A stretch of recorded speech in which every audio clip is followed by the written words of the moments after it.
Putin demands Russia gain control of Jerusalem Church as promised is a key to start war connecting Russia to Ukraine through eastern Ukraine corridor. Will create a naval war with Turkey. Defeating Turkey gaining access through Black Sea Strait. Down to Jerusalem. The Russian Orthodox Alexander Nevsky Church in Jerusalem's Old City belies the fact that the religious site has become a flashpoint in the growing diplomatic disputes between Moscow and Jerusalem. Israel has tried to remain neutral from the beginning of the Ukraine war. And a 15-year-old Jewish boy died for 15 minutes, went to heaven, and was shown the destiny of Israel. Listen to his exact words. Now I want to go back to something else. You say you could know what was going to happen in the world. When you were there, what did you understand was going to happen? According to what I knew there, I'm sure I know it. When I was up there, I knew what was going to happen in the world. And according to what I knew, what I told you about the Messiah and everything, I also knew that the redemption and the revelation of the Messiah is going to happen very soon. It's like it's going to happen in the very near future. It's imminent. It's like imminent. The redemption is really coming. How will we know when it starts? It will start with a boom. First of all, it has already started. It has started? As far as I could see, it has started. It started on September 11th, 2015. It has already started. On the 27th of Elul last year in 5775. This year, yes. Last Hebrew year. We are in 5776, so it started last year, 3 days before Rosh Hashanah. Gog and Magog started. Yeah. Not sure at this very point as we speak if it is a minor diplomatic crisis meant to create a pressure, a leverage point against Jerusalem, or a game changer in the relationship between Moscow and Israel. Israel has tried to remain neutral from the beginning of the Ukraine war. 40 years that we have possession of Yerushalayim, there's going to be 5 years of a period of Mashiach ben Yosef, and then Mashiach ben Yosef is going to die, and then the birth of Mashiach ben David is going to start. Now in history, when did we start having possession of Yerushalayim? After the 6-Day War in 1967. For 2,000 years, we didn't know, nobody had possession, not on Israel or Yerushalayim. In 1967, we started having possession of Yerushalayim. So take 40 years that he's talking about, from 1967, that's 2007.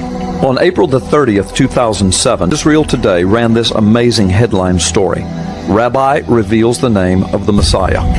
Rabbi Itzhak Kaduri was famously known for his memorization of the Bible, the Talmud, and other Jewish writings.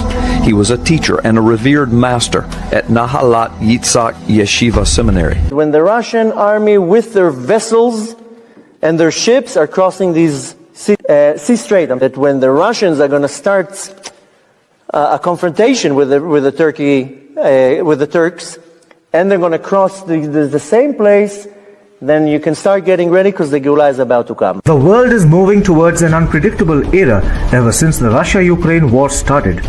New scenarios are coming up and some of them hint at new wars. In fact, we are now looking at the possibility of a Russia-Turkey naval war. So, why are the navies of Russia and Turkey likely to clash? Let's find out. Tragedy.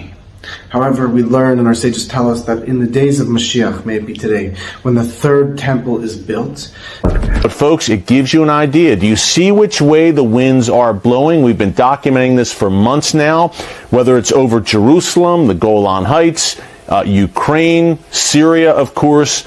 Russia and Israel have been on a diplomatic collision course, and the relationship has been unraveling. For now, this is a diplomatic collision course. I believe a day is coming where Russia and the book of Ezekiel, chapters 38 and 39, lays out this war of Gog and Magog scenario.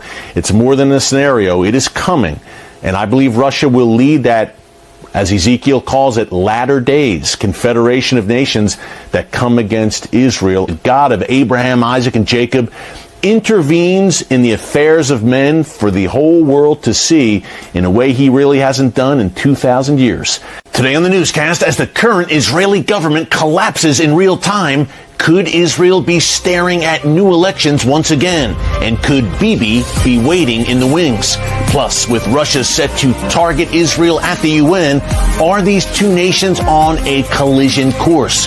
Get all the breaking details next. This we know from the prophet Zechariah, who wrote in chapter 14 of Zechariah that at the end of the world certain things are going to happen, and he describes exactly what's going to happen. The way he describes it is literally the definition of what happens during an atomic war. So the Kakimim were asking their rabbi, Kevod Harov, so how do we get protected from this? He says, Mashiach. Mashiach will save people that did teshuvah or repent. However, this is the second way people will be destroyed. Mashiach is going to be able to smell the sins on people. Whoever did teshuvah isn't going to have to say anything. Mashiach is going to be able to smell whether he or she has yirat shamayim, fear of heaven, or not. Moshiach is going to know all this just by simply seeing you.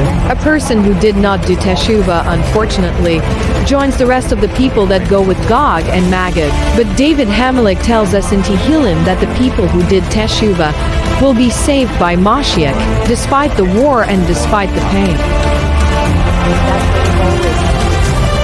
The coming war of Gog and Magog, the Russian invasion of Israel, the next event prophetically.